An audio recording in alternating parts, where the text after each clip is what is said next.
Hey, everybody. Welcome to the Jimmy Dore Show. I'm here with Ron Placone and Steph Zamorano. Hey, JD. Hello. So there was a big progressive win in Massachusetts, right? So another Democratic incumbent upset by primary challenger, this time in Massachusetts. So that was Massachusetts. Was that the 7th? Mm-hmm. Massachusetts 7th. She's won the Democratic primary for Congress. She was running against a guy named Capuano, who everyone says was also very progressive, even though he took corporate money. So he did take corporate money. He took money from like real estate people and lawyers association, and he took some PAC money too. But everyone said he was very progressive. And in fact, what she said, unlike Ocasio-Cortez, Pressley, her name is Ayanna Pressley, she did not argue that Capuano was too moderate. She didn't argue that her opponent was too moderate. In fact, she said the two would vote the same way. Instead, the 44-year-old Pressley, already a rising star in Democratic politics, cast the race as about Democrats' need for a new, more assertive style in the Donald Trump era. Well, I agree with that. But here, you know what was weird was in Florida, the guy Gillum, is that how you say his name, who just won the Democratic primary for governor? Yes. And he could be the first black governor of Florida. And so now I think she's going to be the first black congressperson from Massachusetts. Can you believe that? Mm-hmm. Yes, I can believe that, Jimmy. It's kind of hard to believe, actually. So now Gillum was also for Hillary Clinton in the primary. Yes. And in 2016. And then now Bernie Sanders got on board with him, and he's all for all that stuff Bernie Sanders says he's for. Well, here is Ayanna Pressley, the new progressive upstart who just won her primary, Massachusetts 7th. And this is her during the primary in 2016 between Bernie and Hillary. So again, the whole thing is like, oh, everybody's going nuts. Like, oh, God, she's great. She's a great progressive. And I really want that to be true. But I just want to show you this video. Okay? Have you seen this video? I have showed not. it to you guys? Mm-mm. So there's this fight going on between her and Senator Sanders right now about who's more progressive. How does Secretary Clinton sort of win that fight? Well, I have to say, first I just want to celebrate the caliber, the breadth of knowledge and wisdom and experience of both of our candidates. I'm very proud of our party.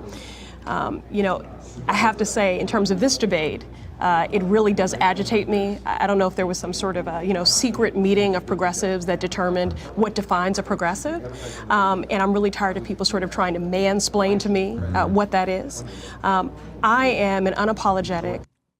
What does that mean, that people are mansplaining to her what a real progressive is? Mansplaining? You mean a guy has an opinion? Is that what was that what she means in that situation? I'll ask you, Steph. Let me weigh in, Ron. Yeah, please. Let me weigh in. Yes, this just seems like a moment to assert the whole idea of mansplaining, when in fact, you actually can be told by a female or male what a progressive stands for. And it doesn't mean that nobody's condescending to you when they're trying to have a real conversation about the progressive values that we hope are reflected in what your platform is. So That's not mansplaining. So that I agree. And what it sounded like there was that she was, playing that sexism card that they were playing against Bernie. I don't have who's a progressive mansplain to me. Well, Hillary Clinton isn't. Hillary Clinton is a center-right Republican who's in bed with Wall Street, the military-industrial complex, Big Pharma, and frackers. She wanted to export fracking to the world. Hillary Clinton And let's not pretend never met a war she didn't like. Go that ahead. we weren't completely fooled by President Obama. Right. When he came into office, only Yes. later to reveal that he's what, Jimmy? So, well, he's a moderate Republican. That's Barack Obama's own words, that his policies are moderate Republican policies. So Barack Obama, I thought he was the second coming of FDR. He turned out to be Mitt Romney. And so now they keep so here she is doing that. That's a really underhanded thing, I think she did. So again, a lot of people were doing that back then, but it's still, what do you think of it? I'm not sure. Yeah, I'm not kind of sure where it came from either. It's like out of nowhere. If it was directed at that reporter, I don't think that's fair. He was just asking a question. I don't think it was. I think it was just, and who knows what experience she had during that campaign. I don't know. I can't speak to that. But yeah, it kind of sounded like she kind of took an opportunity to air out some grievances, and it wasn't warranted by the question the guy asked. Yeah. Well, I'm just annoyed that we're not talking about manscaping. Okay. Jimmy, back to you. So let's get back to this. Progressive. I know what a progressive looks like, and I know what they do. And you cannot do in 3 days or 30 days what Secretary Clinton has been doing for 30 years. She is a progressive. It is being a progressive to fight for workers' rights, to fight for... You mean like in NAFTA? You know how she fought for workers' rights with NAFTA? What are you talking about? So, again, here we go. LGBT rights, to fight for women's rights, to fight for civil rights, to fight for voting rights. She is a... Remember when she fought for civil rights? Maybe she was, the super predators. Remember that? Well, she does surround herself with some worker-friendly places like Walmart. So Yeah, she was on the board of Walmart. Remember how progressive she was when she was on the board of Walmart? Mm-hmm. Remember that? Remember how progressive she was when they were deregulating Wall Street, gutting welfare, and exploding the prison population? You remember that? Remember at the same time she was calling black kids super predators? You remember that? And then we have a powerhouse like Lena Turner who highlights and says, hey, you can't think that you have the corner market on the black African-American vote in our country any longer. You're not owed the black vote. You have to earn the black vote, she said. Here we go. So I'm tired of people trying to mansplain this away. She said it again. She's made the case for herself in word and deed. So Senator Sanders, though, will say, mansplaining away because Bernie Sanders is a man? And he can't have an opinion that says he's more progressive than Hillary? Like, that's gross that she's doing that. That's just disgusting. And, but she's supposed to be the super progressive. Again, he has been for gay rights longer than she has. He has been for, on different side on the trade issue longer than she has. Iraq War, he points to that as an issue where they differed for a long time. So he argues that he's been a progressive longer than she has. Okay, so let me just say this. I don't want to play this game, but if folks want to... I don't want to play this game of, comparing records. Or facts. Or facts. I don't want to play this game of you have a bunch of facts that undermine the bullshit I'm saying. I don't want to play that game because I come out looking bad. Oh, my God. This is our new progressive. I'm just saying, this doesn't bode... I'm really depressed, Jimmy. I'm depressed, too. Play this game, no progressive I know would vote 5 times against the Brady bill. Now, So she's saying that about Bernie Sanders, that he's not a progressive. That's what she's saying right there. an elected official. I represent an entire city. And the issue that comes up in every space I'm in is violence and the plague of gun violence on our communities, a public safety and a public health crisis. So if we're So get those super predators in a private prison, right? Am I right? going to start spouting out litmus tests for what it means to be a progressive, I don't know a progressive that wouldn't do everything in their power to end this cycle of violence that is plaguing our cities. Can we talk about younger voters? So in Iowa, I'm one of them. 70%. Sanders beat Clinton by 70 points among voters 30 and under, or 29 and under. How does Secretary Clinton get younger voters to pay attention to what she's saying? Well, she has to keep doing what she already has been doing. No, but what I have she to, doesn't. Just underscore, I think She did. By the way, she kept doing what she's always She been doubled doing. down. She doubled down on being a horrible candidate and giving the finger to progressives and anyone to her left. And even people to the right, she called what did she call them? Deplorables. And then she wanted them to vote for him, for her. Anyway, here we go. Secretary articulated this very well in Dore, New Hampshire last night. She's going to continue to work to earn their confidence and to earn their support. But whether youth support her or not, she will be supporting them as their president. And what I love about the secretary is that she looks at all of these things holistically. So not only will she be the best president for them as a young person, she will be for them in the later years of their life and for their... And with a health care plan that will never come to pass. So I don't want to make too much out of this, right? Because, hey, she's a politician. She was in a camp. She was during the DNC. That's what politicians do. But boy, is she a politician, huh?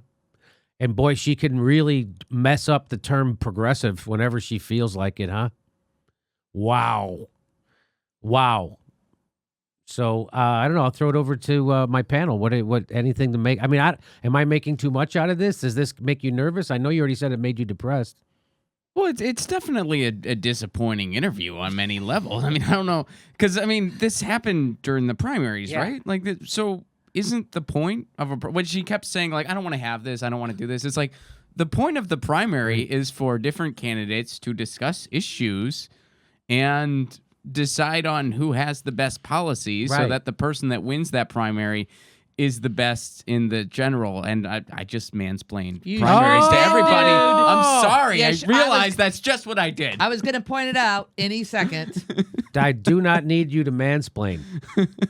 So that can be the go-to response anytime now for any female who's running for a position. Right. When I don't want to answer the question, I don't need you to mansplain to me. You know what I need you to do, candidates? I need you to be an advocate for a Medicare for all, access to free college tuition. And you know what? I'm looking for some peace. I am tired of the Democrats helping to explode the military budget, right?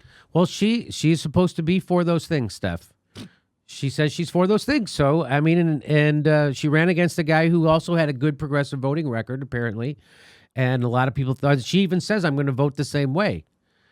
So, all right, so that's her in 2016. And I don't want to make too much of it, but I think it's there. So we have to, I got fooled by Barack Obama hard, okay? I was all in for Barack Obama. I was everything. I thought he was the second coming of FDR. I really did, because that's how he campaigned. And a lot of people tell me, oh, he was never a, people always love to do that. Oh, he was never a lefty progressive, Barack. Okay. I knew that. I know. Yeah, I know. Yeah. No, he frickin' ran as a progressive. So shut up. God, I hate that shit. Don't you hate that stuff? Oh, I knew Barack Obama wasn't going to be. You did not. I was fooled by Barack Obama, but I was a Kucinich guy in the 08 primary. Wow, I know that you were. You know why? It's because you're a racist. I wasn't. I like Dennis Kucinich. Just out of respect, I went with Barack Obama for what? Because of my white guilt. I like Kucinich's policies better. No, well, obviously, Dennis Kucinich's policies are better than Barack Obama's now, in retrospect. But, you know, Barack Obama seemed like he was going to be a mover and a shaker. Like he was going to really bring in a revolution. Whereas Dennis Kucinich doesn't have that oomph when he speaks. He does. I love Dennis Kucinich, and I think he's a great politician, and I'll vote for him whenever he's on a ballot somewhere. But he just doesn't have that talent. Well, I knew he wasn't going to win. I mean, it was just like, this is the policy I like the best. I want this policy to influence whoever does win, which I was hoping, if it was going to be Clinton or Obama, I was certainly hoping for Obama, even back in 08. So, I supported Kucinich in the primary to let my voice be heard, as that's the platform I like. But, as soon as it was Obama's, I was, in line with Obama big time. So. I hear you. Okay, so there's the new progressive Ayanna Pressley. And we're gonna hope for the best. I'm gonna hope for the best, but I've got to keep an eye on her. Thanks for watching. Please make sure you're subscribed. Even if you think you are, you're probably not. It only takes a second to check, and then you have to ring that bell so they send you a notification when we drop a new video. Otherwise, they won't tell you when we drop new videos. And if you like our show, please help support it. Become a patron. We give you hours of bonus material every week, and we give a live stream. We do a live stream every Saturday at 2 p.m. Pacific time when you could ask us questions and we answer them back. Thanks for your support.